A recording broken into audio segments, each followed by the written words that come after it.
আজ আমি আপনাদের সাথে মশলা ভেন্ডি রেসিপি শেয়ার করব। আর এর জন্য এখানে দুটো টমেটো, একটু আদা আর লঙ্কা মিক্সিতে মিহি করে পেস্ট করে নিয়েছি। এর সাথে এখানে আমি কিছু ভেন্ডি নিয়েছি, যেগুলো ভালো করে ধুয়ে শুকনো কাপড় দিয়ে মুছে ড্রাই করে দুটো মুখে একটু একটু করে চিড়ে নিয়েছি। এরপর কড়াইয়ে তেল দিয়ে হালকা করে ভেজে এগুলো তুলে রাখবো 2 থেকে 3 মিনিটের জন্য। অন্য কড়াইতে 2 থেকে 3 চামচ মতন তেল দিয়ে এতে অল্প একটু জিরে দিয়ে দেবো মশলার পেস্টটা। মশলাটা ভালো করে কষিয়ে নিতে হবে ঢাকা দিয়ে। যখন একটু তেল ছাড়বে মোটামুটি, তখন এর মধ্যে 1 টিস্পুন মতন হলুদ দিয়ে আর একটু ভালো করে কষিয়ে নিতে হবে।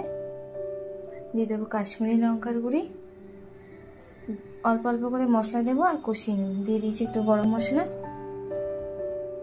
এরপর খুব ভালো করে মশলাটা কষে এলে একটু স্বাদ ব্যালেন্স করার জন্য চিনি দিয়েছি আর দিয়ে দিয়েছি 1 টেবিল স্পুন মতো, 1 টেবিল স্পুন থেকেও কম জিরের গুঁড়ি।